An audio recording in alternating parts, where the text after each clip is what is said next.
Hello children, welcome to असा education. आज हम कर रहे हैं chapter development, economics book grade 10 से। इस वीडियो में हम क्वेश्चन आंसर्स और उसकी एक्सरसाइज डिस्कस करेंगे। पहला क्वेश्चन है, development of a country can generally be determined by. जो कंट्री का डेवलपमेंट होता है, विकास होता है, वो कैसे आंका जाता है, किस बेसिस पे उसको आधार मान के चलते हैं, तो वो है इट्स पर capita income, its average literacy level, health status of its people या all of the above। तो इसका जो आंसर है वो है all of the above, यानी तीनों ही चीजें निर्भर करती हैं, पर कैपिटा इनकम भी, एवरेज लिटरेसी लेवल भी और वहां के लोगों का हेल्थ स्टेटस कैसा है उस पर भी। दूसरा क्वेश्चन है, which of the following neighboring countries has better performance in terms of human development than India? हमारे जो पड़ोसी राज्य हैं उनमें सबसे बेहतर परफॉर्मेंस किसकी है? अगर हम ह्यूमन डेवलपमेंट की बात करें इंडिया के से कंपेयर करके, तो किसकी सबसे ज्यादा अच्छी है? ऑप्शंस हैं बांग्लादेश, श्रीलंका, नेपाल या पाकिस्तान। तो आंसर है Sri Lanka. Assume there are 4 families in a country. अब एज्यूम करो कि 4 परिवार हैं देश में। The average per capita income of these families is ₹5,000। एक एवरेज पर कैपिटा इनकम जो है इन परिवार की या इन परिवारों की 5,000 रुपए है। If the income of 3 families is ₹4,000, ₹7,000 and ₹3,000 respectively, what is the income of the 4th family? अगर इनकी जो 3 परिवार हैं इनमें से एक एक की इनकम जो है वो 4,000, 7,000 या 3,000 है, तो चौथी जो फैमिली है उसकी इनकम क्या होगी? तो जवाब है इसका 6,000 रुपए। What is the main criterion used by the World Bank in classifying different countries? What are the limitations of this criterion, if any? कौन सा मेन क्राइटेरिया है जो वर्ल्ड बैंक के द्वारा इस्तेमाल किया जाता है जब वो अलग अलग कंट्रीज को जैसे क्लासिफाई करती है, विभाजित करती है? यानी कि अगर वो कैटेगराइज करता है वर्ल्ड बैंक अलग अलग कंट्रीज को, तो क्या होता है उसके लिए मेन क्राइटेरिया? इस क्राइटेरिया की लिमिटेशंस क्या है और अगर हैं तो क्या? एवरेज इनकम, दैट इज पर capita income, is the main criteria used by the world bank in classifying different countries. जो एवरेज इनकम कितनी है, जैसे इसको हम कहते हैं पर कैपिटा इनकम, ये सबसे बड़ा क्राइटेरिया होता है जो कि वर्ल्ड बैंक द्वारा इस्तेमाल किया जाता है अलग अलग कंट्रीज को क्लासिफाई करने में।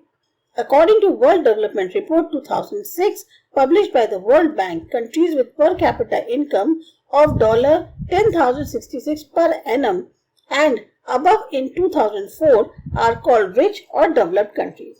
अब वर्ल्ड बैंक डेवलपमेंट रिपोर्ट जो आई थी 2006 की, जो कि पब्लिश करी गई थी वर्ल्ड बैंक के द्वारा, उसके अनुसार कंट्रीज जिनकी पर कैपिटा इनकम लगभग 10,066 पर एनम डॉलर्स के करीब है या उससे ज्यादा है, जो 2004 में करा गया था, तो वो जो है कंट्रीज सबसे रिच या डेवलप्ड कंट्रीज मानी जाती हैं। On the other hands, countries with per capita income of $825 और less are called low income countries.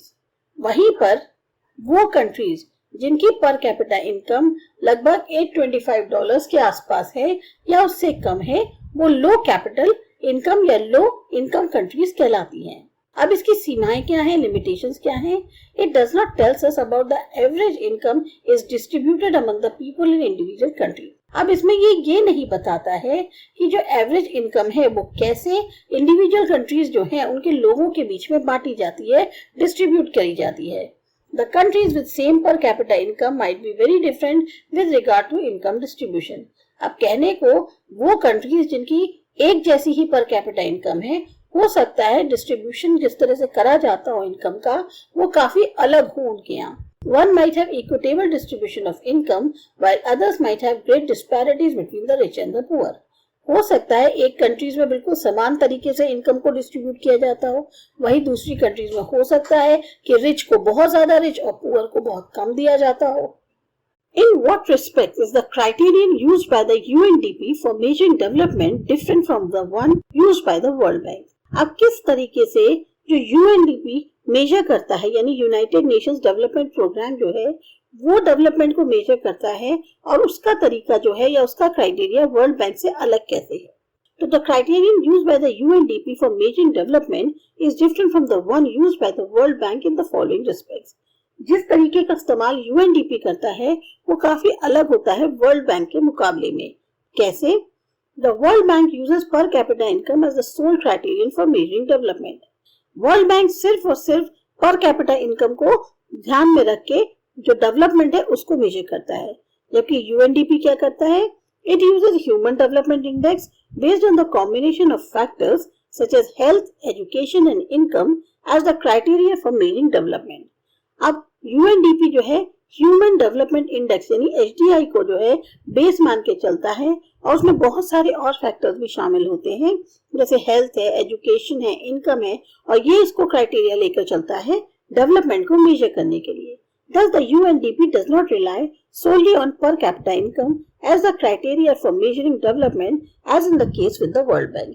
इस तरीके से यूएनडीपी जो है खाली पर कैपिटा इनकम पर ही डिपेंड नहीं है कि वही एक मेन क्राइटेरिया माना है उसने डेवलपमेंट को मेजर करने का, जैसा कि वर्ल्ड बैंक के केस में है।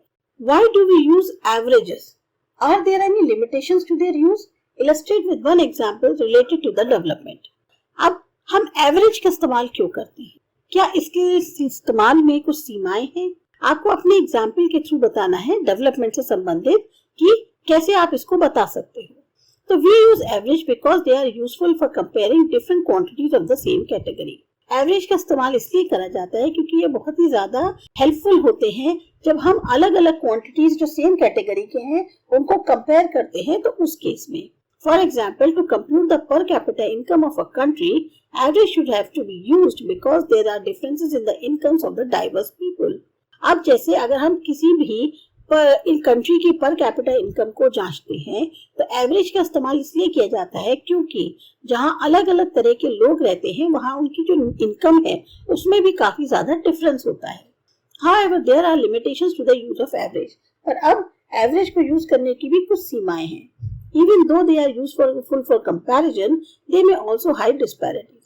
कहने को कंपैरिजन के लिए तो वो बहुत बेहतरीन है, लेकिन जो डिस्पैरिटीज होती हैं, जो असमानताएं होती हैं, उसको वो छिपा ले जाता है। For example, the infant mortality rate of a country does not differentiate between male and female infants born in that country. अब जैसे इन्फेंट मोर्टेलिटी रेट है, वो कंट्री में इस चीज को भेदभाव नहीं कर रहा या ये अलग अलग नहीं बता रहा कि मेल और फीमेल इन्फेंट्स जो हैं कंट्री में कितने बोर्न हुए। Such an average tells us nothing whether the number of children dying before the age of 1 are mostly boys or girls. उसी तरह से एवरेज जो है हमें ये नहीं बताता कि कितने बच्चे मरे जो 1 साल से कम के थे कि वो बॉयज थे या गर्ल्स थे। Kerala with low per capita income has better human development ranking than Punjab. अब केरला जो है उसकी पर कैपिटल इनकम लोअर है अगर हम पंजाब से कंपेयर करें, लेकिन वहां better human development. Hence, per capita income is not useful criterion at all and should not be used to compare states. तो इस तरीके से अगर देखा जाए तो पर कैपिटा इनकम वो बहुत इंपॉर्टेंट या हेल्पफुल क्राइटेरिया नहीं है और उसको स्टेट्स को कंपेयर करने के लिए नहीं यूज करना चाहिए। Do you agree? डिस्कस। क्या आप इससे सहमत हैं? ये आपको बताना है। No, I do not agree with the statement that the per capita income is not useful criterion at all. अब मैं इस बात से सहमत नहीं हूँ कि ये जो स्टेटमेंट है कि पर कैपिटा इनकम नहीं यूजफुल क्राइटेरिया है, ये ऐसे से बात से मैं सहमत नहीं हूँ। Kerala with low per capita income has better human development ranking than Punjab because human development ranking is determined using a combination of factors such as health, education and income. कहने को केरला की लो पर कैपिटा इनकम है, लेकिन वहां पर human development ज्यादा बेहतर है और ये अगर हम पंजाब से कंपेयर करें तो ज्यादा बेटर है क्योंकि ह्यूमन डेवलपमेंट रैंकिंग जो है उसका आधार क्या है? बहुत सारे फैक्टर्स हैं जो कंबाइन होकर उसकी एक तरह से असेसमेंट होती है, हेल्थ, एजुकेशन और income. So it does not imply that पर capita income is not useful. तो यहाँ ये चीज लागू नहीं होती कि पर कैपिटा इनकम कारगर नहीं है। Rather per capita income is one of the development factors and cannot be neglected. per capita income एक जो है डेवलपमेंट फैक्टर है और इसको हम झुटला नहीं सकते या इसको हम इग्नोर नहीं कर सकते। The World Bank uses per capita income as the criteria for measuring development and comparing states. अब वर्ल्ड बैंक जो है पर कैपिटा इनकम का ही इस्तेमाल करता है ताकि वो जो है डेवलपमेंट मेजर कर सके, कंपेयर कर सके स्टेट्स को। But this criteria has certain limitations because of which determination of human development index is done using the criterion along with other some development factors like health, education, etc. लेकिन क्योंकि इस criteria की कुछ अपनी सीमाएं हैं, इसलिए ह्यूमन डेवलपमेंट इंडेक्स जो है इसको इस्तेमाल किया जाता है ताकि और जो डेवलपमेंट फैक्टर्स हैं, हेल्थ, एजुकेशन, वो भी जो है सब ध्यान में रखकर ह्यूमन डेवलपमेंट इंडेक्स के बेसिस पे डेवलपमेंट मेजर किया जाता है। Find out the present sources of energy that are used by the people in India. What could be other possibilities 50 years from now? आपको बताना है इस समय प्रेजेंट सोर्सेज जो एनर्जी के हैं वो कौन से हैं जो इंडिया के लोगों द्वारा इस्तेमाल किए जा रहे हैं और कौन सी पॉसिबिलिटीज हो सकती हैं आगे के आने वाले 50 सालों को अगर हम सोचें तो present sources of energy that are used by the people of India are electricity, coal, crude oil, cow dung and solar energy. जो इस समय सोर्सेज एनर्जी के इस्तेमाल किए जा रहे हैं उसमें electricity, coal, crude oil, cow डंग और सोलर एनर्जी शामिल है। Other possibilities 50 years from now could include ethanol, biodiesel, nuclear energy and a better utilization of wind energy, especially with the imminent danger of oil resources running out. आगे आने वाले 50 सालों में हो सकता है एथेनॉल है, बायोडीजल है, न्यूक्लियर एनर्जी है या फिर विंड एनर्जी का ज्यादा बेहतर इस्तेमाल है, क्योंकि क्या चीज को दिमाग में रखा जा रहा है कि जो ऑयल रिसोर्सेज हैं हो सकता है वो आगे चल के खत्म हो जाए। तो ऐसे में इन सब चीजों का इस्तेमाल जो है पॉसिबल हो सकता है जो कि सोर्स ऑफ एनर्जी के तौर पे यूज किए जा सकते हैं। Why is the issue of sustainability is important for development? जो सस्टेनेबिलिटी का मुद्दा है ये क्यों जरूरी है डेवलपमेंट के लिए?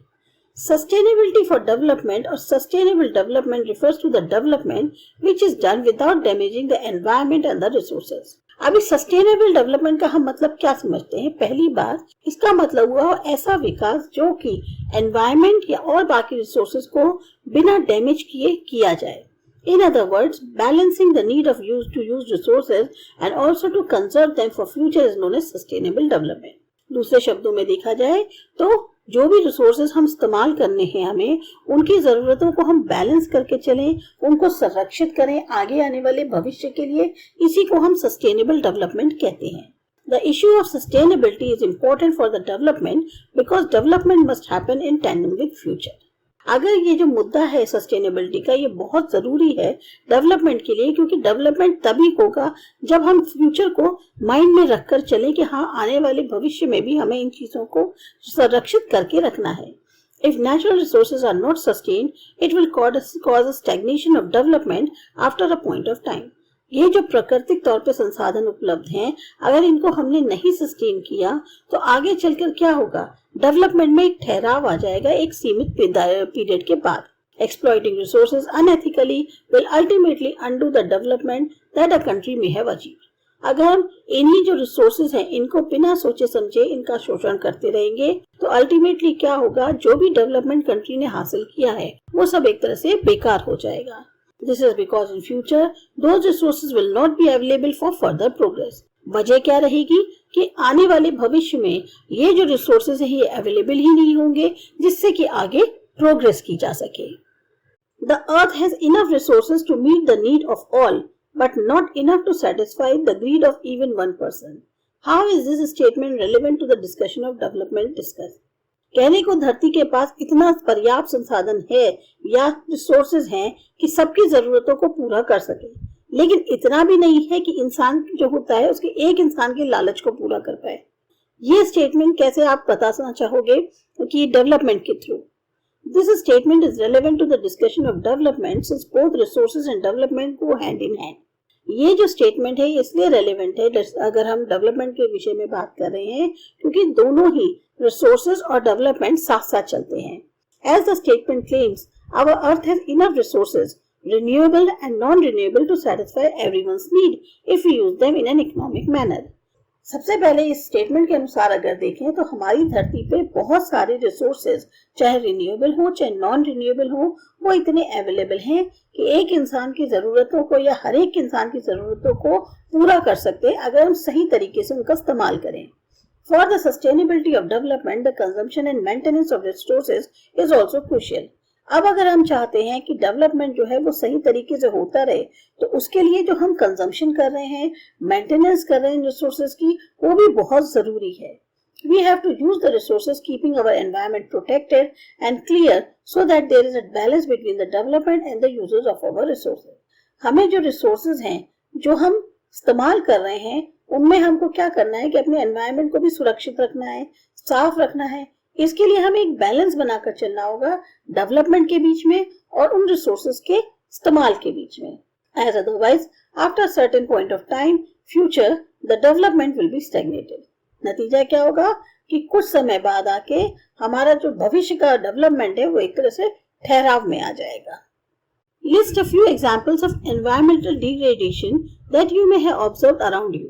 आपको कुछ एग्जाम्पल्स बताने हैं एनवायरमेंटल डिग्रेडेशन के जो अपने आसपास आपने नोटिस किए हो। तो environmental degradation manifest itself in different ways. अब बहुत तरीके हैं जिससे हमें एनवायरमेंटल डिग्रेडेशन देखने को मिलता है। डिफॉरेस्टेशन, जंगलों की कटाई हो रही है। Falling levels of ground water, जो जमीन के नीचे का पानी है उसका लेवल गिरता जा रहा है। सॉइल इरोजन हो रहा है। वाटर पॉल्यूशन है। Burning of fossil fuels, the hole in the ozone layer and the combustion from automobiles cause extreme air pollution, especially in urban areas, are some of the examples of environmental degradation. एक तरह से ये सब चीजें जो हैं ये environment को दूषित करने का काम पूरी तरह से कर रहे हैं। For each of the items given in the table 1.6, out of which country is at the top and which is at the bottom. आपके जो टेबल दी हुई है बुक में उसके अनुसार आपको ये बताना है कौन सी कंट्री टॉप पे है, कौन सी कंट्री बॉटम पे है। तो पर कैपिटा इनकम अगर इन यूएस डॉलर कंपेयर करें तो टॉप कंट्री श्रीलंका है, बॉटम कंट्री म्यांमार है। इसी तरह से लाइफ एक्सपेक्टेंसी एट बर्थ करें तो भी टॉप कंट्री श्रीलंका है, bottom country Myanmar. Literacy rate for 15+ years population, top country Sri Lanka, bottom country Bangladesh. Gross enrolment ratio for 3 levels देखें तो top country Sri Lanka, bottom country Pakistan. HDI rank जो वर्ल्ड में है उसमें भी टॉप कंट्री में श्रीलंका है, bottom country Nepal. The following table shows the proportion of undernourished adults in India. अब ये टेबल बताती है उन लोगों के बारे में जो इंडिया में अंडरनरिश्ड है यानी कुपोषित हैं। It is based on the survey of various states in for the year 2001. Look at the table and answer the following question. Compare the nutritional level of the people in Kerala and Madhya Pradesh. अब nutritional value जो है या level जो है लोगों का केरला और मध्य प्रदेश के बीच में आपको कंपेयर करना है। तो according to this table Madhya Pradesh has the higher proportion of undernourished adults in comparison to Kerala. Madhya Pradesh में ज्यादा एडल्ट्स हैं ऐसे जो मैल न्यूट्रिशन का शिकार हैं या अंडरनरिश्ड हैं, और अगर हम उनका कंपेयर कर रहे हैं केरला से, in Madhya Pradesh there are 43% males and 42% females undernourished as compared to 22% males and 19% females in Kerala. मध्य प्रदेश में 43% मेल्स और 42% फीमेल्स अंडरनरिश्ड हैं, जबकि केरला का अगर देखा जाए तो 22% मेल्स और 19% फीमेल्स अंडरनरिश्ड हैं। Can you guess why around 40% of people in the country are undernourished, even though it is argued that there is enough food in the country? Describe in your own words. आप यह बात का अंदाजा लगा सकते हो कि कहने को हमारी कंट्री में हर एक के लिए पर्याप्त मात्रा में खाना उपलब्ध है, लेकिन तब भी 40% लोग जो हैं वो ऐसे हैं जो हमारे यहाँ जो अंडरनरिश्ड हैं। इसकी वजह क्या हो सकती है? तो there is enough food in the country but even 40% of the people in the country are undernourished because of the following reasons. अब कहने को कंट्री में बहुत सारा खाना उपलब्ध है, हर एक के लिए उपलब्ध है, लेकिन तब भी 40% लोग जो हैं वो बैकवर्ड क्यों हैं, अंडरनरिश्ड क्यों हैं? उसका रीजन क्या है कि हमारे यहाँ there is lack of educational and health facilities in many parts of the country. So many people remain backward and poor and they are unable to get nutritious food. Educational और health facilities हमारी country में बहुत सारे ऐसे हिस्से हैं जिसमें उतने पर्याप्त तरीके से नहीं अवेलेबल है, जिसकी वजह से लोग बहुत पिछड़े हुए हैं, गरीब हैं और उनको जो है एक न्यूट्रिशियस फूड नहीं मिल पाता. In most of the states, the public distribution system does not function properly and the poor people cannot get cheap food items, so they remain undernourished. ज़्यादातर स्टेट्स में जो पब्लिक डिस्ट्रीब्यूशन सिस्टम है ये भी सही तरीके से काम नहीं करता. इस वजह से जो गरीब लोग हैं उनको सस्ती जो खाने की चीज़ें हैं वो नहीं उपलब्ध हो पाती और वो जो है अंडरनरिश्ड रह जाते हैं. तो ये था आपका चैप्टर. आपको इसके क्वेश्चन आंसर समझ में आए, अच्छे लगे, सब्सक्राइब करो हमारा चैनल आसा एजुकेशन. बाय.